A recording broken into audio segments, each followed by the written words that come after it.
Prime Minister undertakes diplomatic visits to Latin America and Caribbean countries. Order of Trinidad and Tobago awarded. New developments in energy, infrastructure and trade with Latin America and Caribbean countries.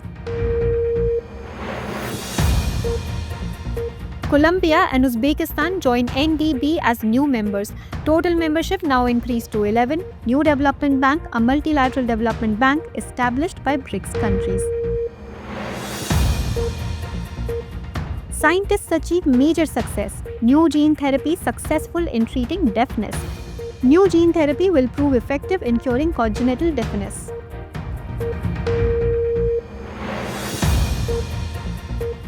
Indian Navy receives diving support vessel NISTAR. Equipped with state-of-the-art diving equipment, this vessel developed indigenously by Hindustan Shipyard Limited. Rare sighting of Kerala's state bird Malamuzaki Vezhambal in Ezimala. Sign of improvement in biodiversity, the great hornbill, locally known as Malamuzaki Vezhambal in Kerala.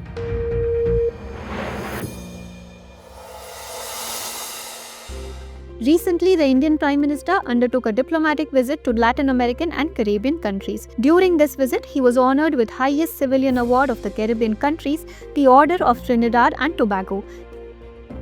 The purpose of his visit was to strengthen relations with the Global South. It is worth mentioning that the Latin American and Caribbean region mainly includes three areas: South America, Central America, and Caribbean region. This includes more than 40 countries. India's engagement with these regions extends across economic relations, energy, infrastructure, and regional blocs. As for their economic relations, in 2023-24, the total trade between India and Latin American and Caribbean countries stood at $35.73 billion. Of this, India's exports were $14.50 billion. By 2027-28, India aims to increase bilateral trade to $100 billion. The Latin American and Caribbean region is India's 8th largest source of imports, while India is the 9th largest export partner for this region. India imports mining and agricultural products, crude oil and petroleum products, pearls and precious stones and vegetable oils from Latin American and Caribbean countries, while products made in India such as motor vehicles, chemical products and minerals are exported by India. Recently, Colombia and Uzbekistan have officially become new members of the NDB, that is the New Development Bank. It is noteworthy that Colombia and Uzbekistan have joined as members just before the 17th BRICS Summit. As a result, the total number of member countries in the NDB has now increased to 11. This announcement was made by the NDB's president, Dilma Rousseff, after the bank's 10th Board of Directors meeting. She mentioned that bank's mission is to support the Global South, particularly in the fields of innovation, science and technology. It is important to note that NDB is a multilateral development bank established by the BRICS countries in 2015. Its aim is to finance infrastructure and sustainable development in developing economies. Currently, India, Brazil, Russia, China, South Africa, Bangladesh, UAE, Egypt, and Algeria are its members. The bank's headquarters are located in Shanghai. For your information, the 17th BRICS Summit was held in Rio de Janeiro, Brazil. The theme of this summit was strengthening Global South cooperation for a more inclusive and sustainable governance. During the summit, the BRICS Leader Framework Declaration on Climate Finance was also adopted. The aim of this declaration is to make climate finance accessible, timely, and affordable for developing countries so that they can move towards green development in a just manner. Recently, the Union Minister of Shipping announced that the Kaladan Multimodal Transit Transport Project will be launched by 2027. This project has been jointly decided by India and Myanmar. The aim is to reduce the distance between the northeast and the rest of the country. This project will provide a multimodal transport facility to transport goods from India's eastern ports to the northeastern region of India via Myanmar. The framework agreement for this project was signed in 2008 and the nodal ministry is the Ministry of External Affairs. Under this project, the project development consultant has been assigned to the Inland Waterways Authority of India. The two main components of this project are the waterways and the roadways. The waterways are based on the Kaladan river, which stretches from the Sitwe port, Rakhine, Myanmar, to Paletwa in Myanmar, while the roadway stretches from Paletwa to Zoringpui in India-Myanmar border in Mizoram. This project will eliminate the geographical isolation of the northeastern region, which is connected to the rest of the India through the narrow corridor of the Chicken's Neck. This project will reduce the isolation, improving the connectivity of the region. Additionally, this project aligns with India's Act East policy, which was launched in 2014. The aim of this policy is to increase India's connectivity with East Asia and its neighboring countries. Recently, the Health Minister of Kerala confirmed the infection of Nipah virus in 425 individuals across the state. It is important to note that the Nipah virus is an emerging zoonotic virus that can spread from both wild and domestic animals to humans. It can spread through contaminated food or directly from one person to another. Its natural host is the bat species from the family Pteropodidae. The infection can be asymptomatic or mildly subclinical, but it can also cause acute respiratory illness and fatal encephalitis. The common symptoms include fever, headache, muscle pain, nausea, vomiting, sore throat, cough, and breathing problems. In severe cases, encephalitis and seizures occur. The estimated mortality rate is 40 to 75% or higher. It is worth mentioning that there are no specifically approved treatments or vaccines available for it. Until now, its outbreaks have been observed only in Asia. The first outbreak occurred in 1998-1999 in the village of Sungai Nipah in Malaysia. Since then, sporadic outbreaks have been recorded in Bangladesh, India, the Philippines, and Singapore. Recently, Indian astronaut and group captains Shubhanshu Shukla communicated with students through ham radio from the International Space Station. This conversation was part of the Radio on the International Space Station program, which facilitates communication between astronauts and various locations on Earth. This technology is an important medium that helps generate interest in space science among students and citizens. It is worth mentioning that ham radio, also known as amateur radio, is a licensed service that establishes communication through radio waves. In India, individuals above the age of 12 can operate ham radio after obtaining a license from the Ministry of Electronics and Information Technology.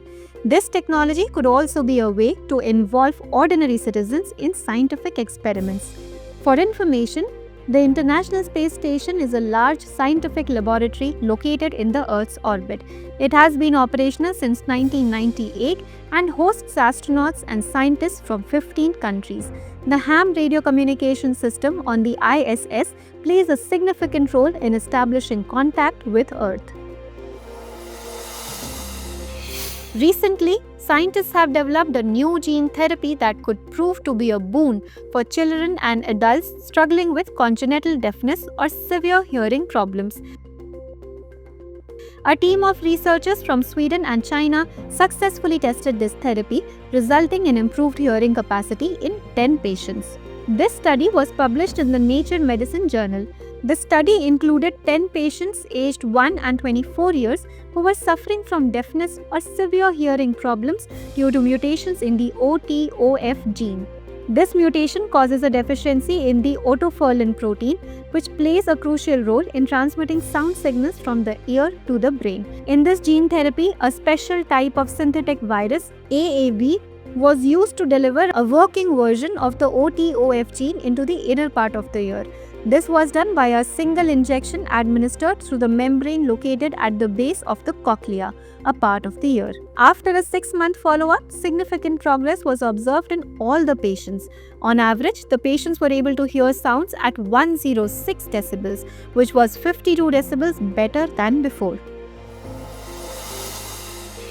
Recently, Hindustan Shipyard Limited handed over the first indigenous diving support vessel, NISTAR, to the Indian Navy. This vessel has been designed according to Indian maritime standards capable of diving into deep seas and conducting rescue operations. The name of the vessel, NISTAR, is derived from the Sanskrit word which means liberation, rescue or salvation. The length of this vessel is 118 meters and it weighs approximately 10,000 tons. It is equipped with state-of-the-art diving equipment, enabling it to dive to a depth of 300 meters. It also has a side diving stage for diving to a depth of 75 meters. It is noteworthy that this vessel will also function as a mothership for deep submersible rescue vessels, enabling the rescue and extraction of personnel from submarines in case of emergencies. Additionally, it is equipped with remotely operated vehicles to perform diving, monitoring and rescue operations up to a depth of 1,000 meters. For your information, around 75% of indigenous materials have been used in the construction of NISTAR, aligning with the vision of Indian government's Atmanirbhar Bharat and Make in India campaigns. Recently, India's first EDFC, that is equine disease-free compartment, was established in Meerut, Uttar Pradesh, which is recognized by the World Organization for Animal Health or WOAH. This important initiative will enable Indian equestrianism to compete at a global level, which was previously limited due to disease-based restrictions. It has been established at the Remount Veterinary Court Center and College, where stringent biosecurity protocols have been implemented for horses.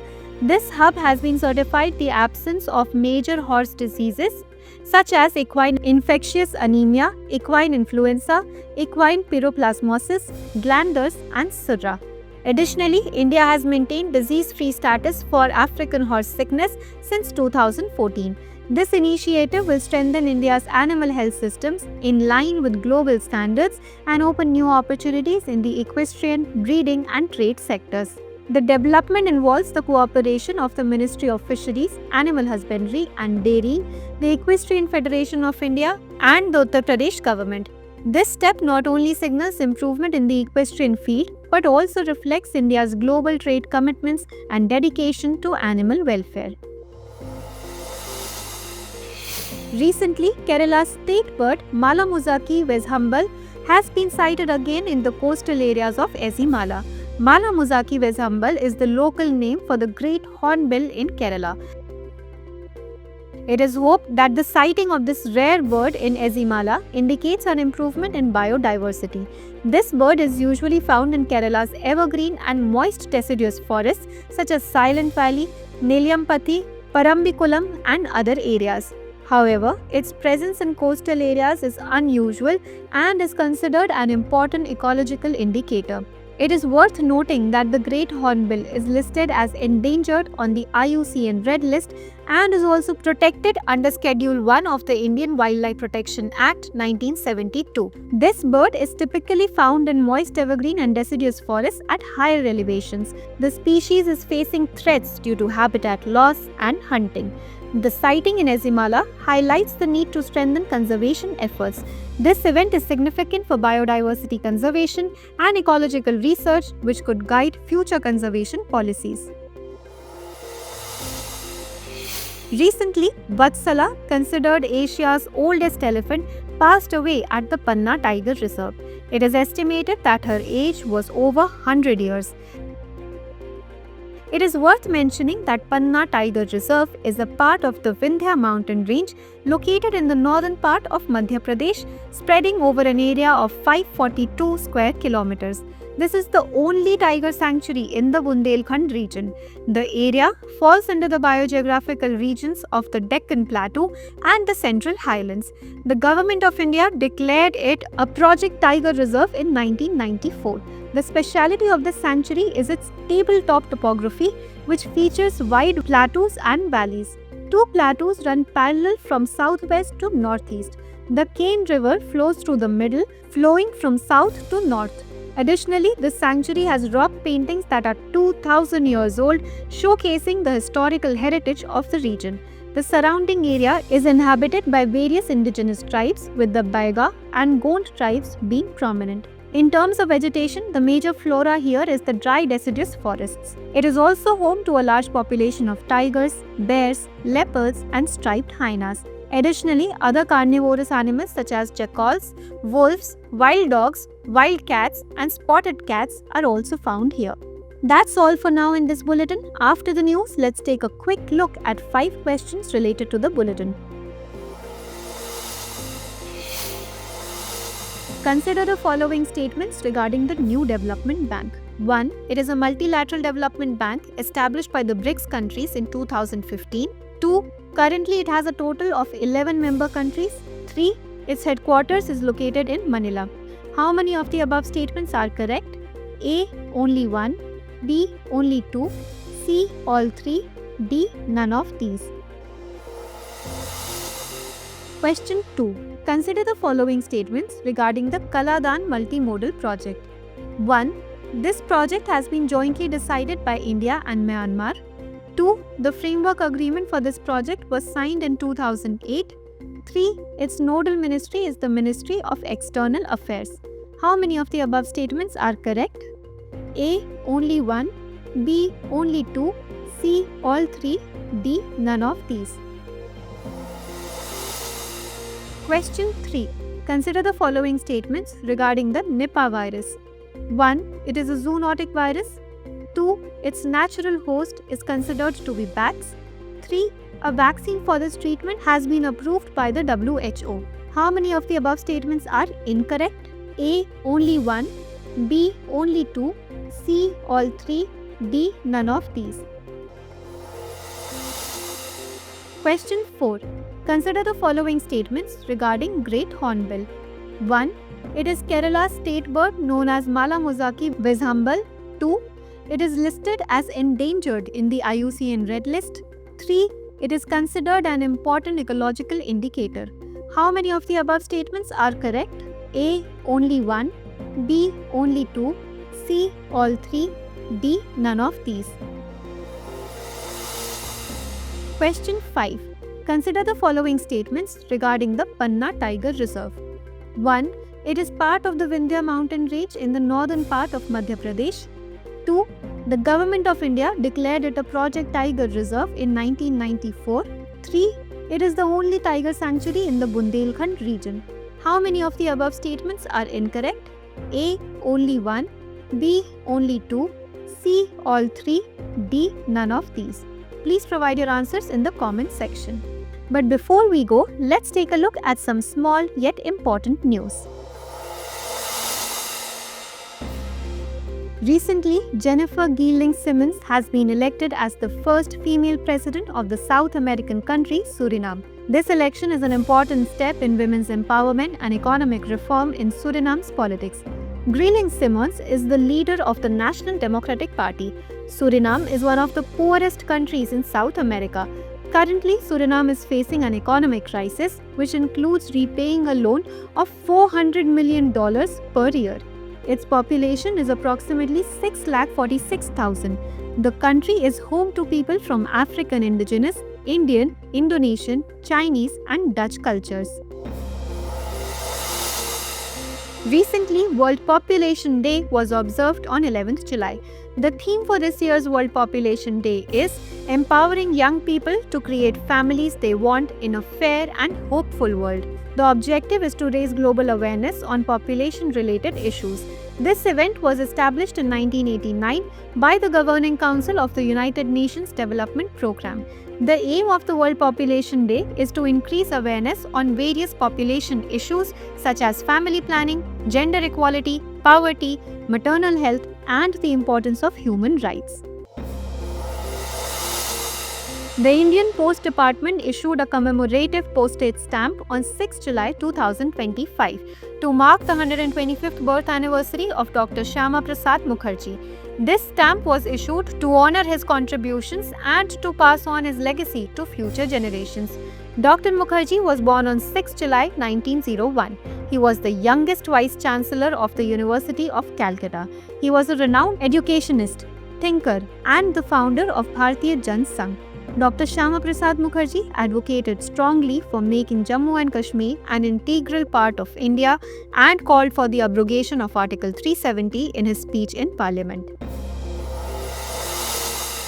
Recently, the user trial of the Extended Range Anti-Submarine Rocket or ERASR from INS Kavaratti was successfully conducted. ERASR has been designed and developed by DRDO's Armament Research and Development Establishment, Pune. ERASR is a fully indigenous anti-submarine rocket used to fight submarines, and it is launched from Indian Navy ships IRL. It has a twin rocket motor configuration to meet a wide range of requirements with high accuracy and stability.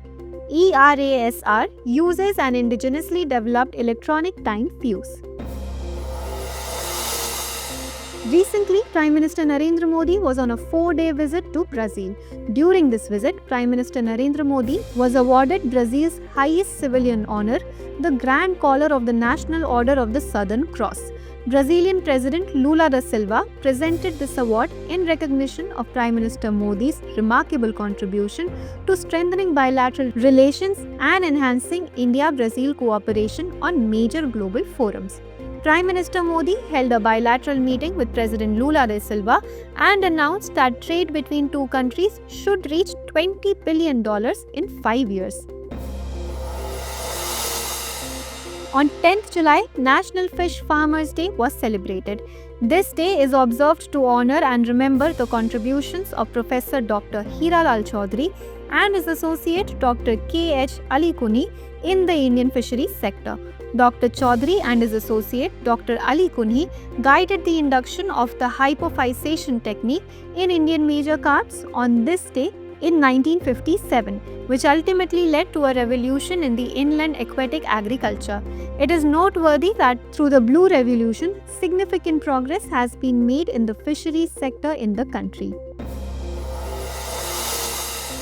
Recently, the National Scheduled Caste Commission (NCSC) submitted its annual report for the year 2023-24 to President Draupadi Murmu at the Rashtrapati Bhavan. Under Article 338 of the Constitution, the NCSC, led by President Kishore Makwana, presented its annual report. This report reviews the status of constitutional safeguards for scheduled castes. It provides a detailed evaluation of welfare schemes and development programs implemented for scheduled caste communities. The findings of this report are based on field visits, consultations with government, and reviews of various welfare initiatives. Recently, the Union Education Minister inaugurated the AgriTech Innovation Hub at Sardar Vallabhbhai Patel University of Agriculture and Technology in Meerut. The purpose of this initiative is to connect farmers with modern technology, artificial intelligence, digital innovation, and smart farming. This hub was established in technical partnership with IIT Ropar and includes facilities such as IoT-enabled sensors, smart irrigation systems, automation technology, and real-time data analytics platforms. The aim is to provide a collaborative platform for farmers, researchers, startups, and state agriculture departments to develop field-specific and scalable solutions.